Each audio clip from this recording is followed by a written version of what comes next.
बिस्मिल्लाहिर्रहमानिर्रहीम। Students of पाक garrison education system Nankana Sahib, अस्सलाम वालेकुम। मैं हूं असद हमज़ा। आज हम क्लास 9 का चैप्टर नंबर 4 और लेक्चर नंबर 15 डिस्कस करेंगे, जो कि एंडोप्लाज्मिक रेटिकुलम है। एंडोप्लाज्मिक रेटिकुलम को सबसे पहले रिपोर्ट किया था पोर्टर नामी एक साइंटिस्ट थे। उन्होंने 1945 के अंदर इसको रिपोर्ट किया था। तो एंडोप्लाज्मिक रेटिकुलम का मतलब क्या है? एंडोप्लाज्मिक कहते हैं जी इनसाइड दी साइटोप्लाज्म, और रेटिकुलम कहते हैं नेटवर्क को, यानी कि साइटोप्लाज्म के अंदर जो नेटवर्क होता है that is known as endoplasmic reticulum. अब वो जो साइटोप्लाज्म के बारे में हमने ऑलरेडी पढ़ा था कि सेल के अंदर सेमी विस्कस और सेमी ट्रांसपेरेंट फ्लूइड मौजूद होता है, जिसे कहते हैं जी साइटोप्लाज्म। तो एंडोप्लाज्मिक का मतलब है इनसाइड दी साइटोप्लाज्म और रेटिकुलम का मतलब है नेटवर्क, यानी कि साइटोप्लाज्म के अंदर एक जाल होता है, एक हम कह लें कि नेटवर्क होता है, जिसे कहते हैं एंडोप्लाज्मिक रेटिकुलम। तो जो एंडोप्लाज्मिक रेटिकुलम है ये यूकैरियोटिक सेल का बहुत ही इंपॉर्टेंट ऑर्गेनेली है। ये प्रेजेंट होता है यूकैरियोटिक सेल्स के अंदर, जिसकी तारीफ हम यूँ करते हैं कि एंडोप्लाज्मिक रेटिकुलम जो है ये नेटवर्क है इंटरकोनेक्टेड चैनल्स का, यानी कि आपस में मिली हुए चैनल्स हैं इन जो कि एक्सटेंड हुए हैं, फैले हुए हैं from nuclear envelope to cell membrane. Nuclear envelope से लेकर सेल मेम्ब्रेन तक फैले हुए हैं, यानी कि ये मेरे पास एक सेल है, तो सेल के अंदर यहाँ पे मौजूद होता है जी न्यूक्लियस। न्यूक्लियस की जो बैरूनी वॉल होती है इसे हम कहते हैं न्यूक्लियर इन्वेलप,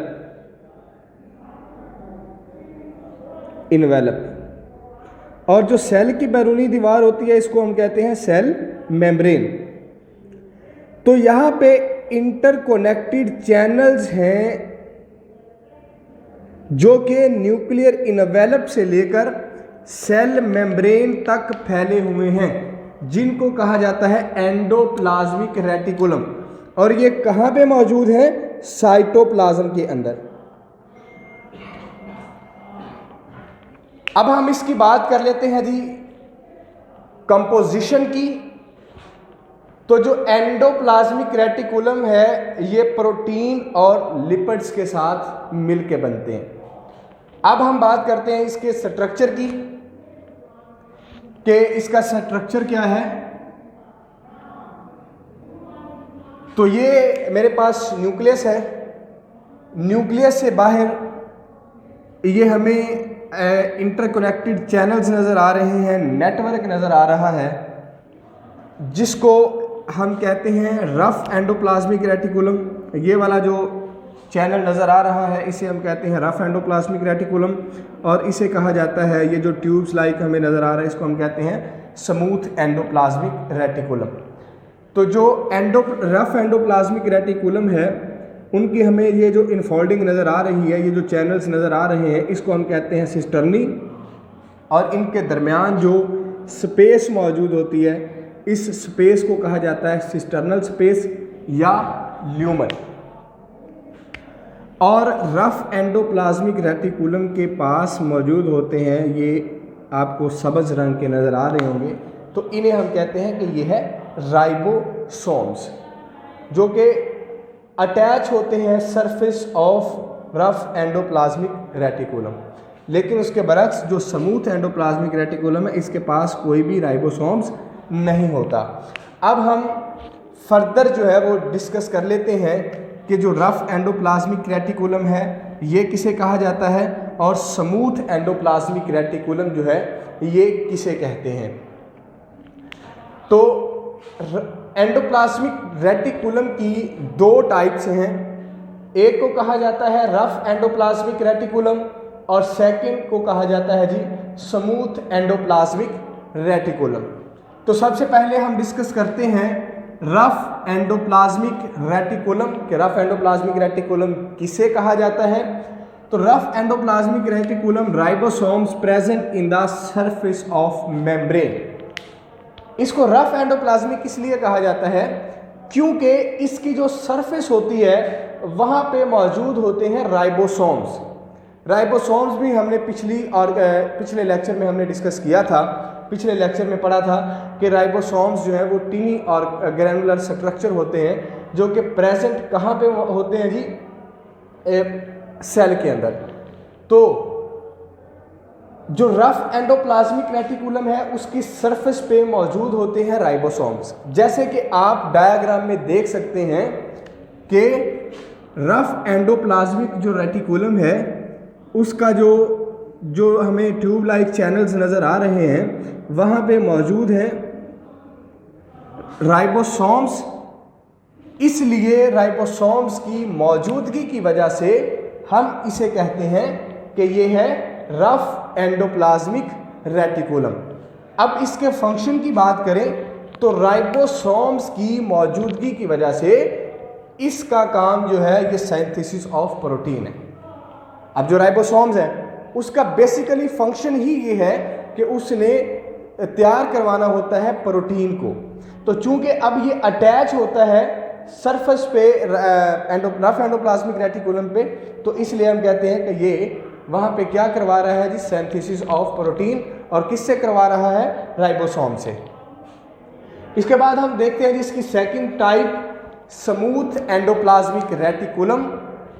जो स्मूथ एंडोप्लाज्मिक रेटिकुलम है ये absence of smooth endoplasmic reticulum जो है ये है जी एब्सेंस ऑफ राइबोसोम्स, यानी कि इसकी जो सरफेस है वहाँ पे राइबोसोम्स अटैच नहीं होते।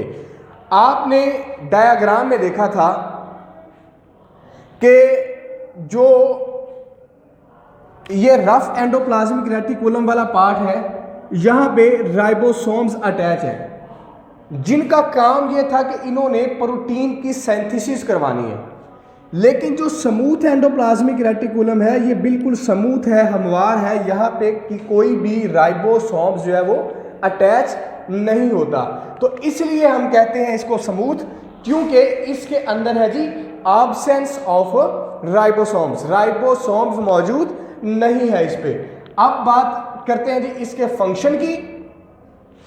तो जो स्मूथ एंडोप्लाज्मिक रेटिकुलम है उसका फंक्शन है सिंथेसिस ऑफ लिपिड, लिपिड की सिंथेसिस करना, जो कि हमारे पास फास्फोलिपिड और कोलेस्ट्रॉल होते हैं जो कि सेल के बहुत ज़्यादा ज़रूरी होते हैं। इसमें पिछले लेक्चर में भी हमने देखा था कि जो सेल मेम्ब्रेन है उसमें ये क्या रोल प्ले करते हैं। इसके अलावा जी डिटॉक्सिफाई ऑफ हार्मफुल केमिकल्स, जो हम हार्मफुल केमिकल्स लेते हैं थ्रू ड्रग्स के थ्रू या अल्कोहल वगैरह जो हमारी बॉडी के अंदर जाती है ड्रग्स के थ्रू, तो ये जो उनके अंदर हार्मफुल केमिकल्स होते हैं ये उनको डिटॉक्सिफाई करता है। ये बड़ा इंपॉर्टेंट फंक्शन है इसका कि जो हार्मफुल ड्रग्स या जो हार्मफुल केमिकल्स होते हैं जो हमारी बॉडी के अंदर इंटर हो जाते हैं ये उनको डिटॉक्सिफाई करता है। और थर्ड इसके पास फंक्शन ये है कि ट्रांसपोर्ट ऑफ मटीरियल, यानी कि जो मटेरियल रफ एंडोप्लाज्मिक रेटिकुलम जो है वो तैयार कर रहा होता है ये उसको ट्रांसपोर्ट करवा रहा होता है, यानी कि अंदर से एक सेल से दूसरी जानब जो है ये उसको कन्वर्ट कर रहा होता है सेल के बाहर की जानब। इसके बाद नेक्स्ट है स्टोरेज ऑफ कैल्शियम आयन, ये अपने अंदर जो कैल्शियम आयन होता है उसको स्टोरेज करवाते हैं। और नेक्स्ट जो प्रोडक्शन ऑफ हार्मोन्स है in the form of steroids, production of hormones in the form of steroids है, यानी कि जो स्टेरॉइड्स है वो भी उसकी फॉर्मेशन में भी लिपिड्स होती है। तो इसलिए हम कहते हैं कि ये हार्मोन्स को भी तैयार करवाता है बॉडी के अंदर। तो स्टूडेंट ये था हमारा आज का लेक्चर एंडोप्लाज्मिक रेटिकुलम जो है, जिसमें हमने सबसे पहले इसकी डेफिनेशन को देखा कि एंडोप्लाज्मिक रेटिकुलम जो है ये इंटरकनेक्टेड चैनल्स होते हैं, नेटवर्क है, ये जाल है जो कि न्यूक्लियर इनवेलप से लेकर सेल मेम्ब्रेन तक फैला हुआ है। इसके बाद हमने कंपोजिशन देखी कि ये प्रोटीन और लिपिड के साथ मिलकर बनते हैं जी। नेक्स्ट हमने इसके स्ट्रक्चर को डिस्कस किया कि न्यूक्लियस है। इसके बाद सिस्टर्नी किसे कहते हैं, सिस्टर्नल स्पेस या ल्यूमन क्या होता है।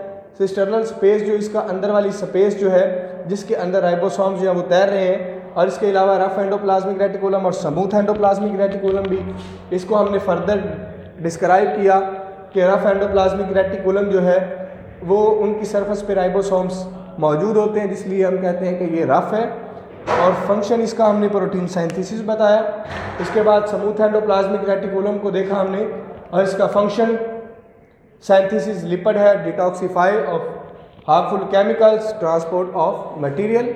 और ये जो हमारे सिलेबस में नहीं है इसके दो फंक्शन, लेकिन ये दो फंक्शन और भी परफॉर्म करता है, storage of calcium ion and production of hormones. तो ये था स्टूडेंट आज का हमारा लेक्चर। अच्छी तरह से आपने समझा होगा इसे, घर में बैठ के इसकी तैयारी करें। अस्सलाम वालेकुम, अल्लाह हाफ़िज़।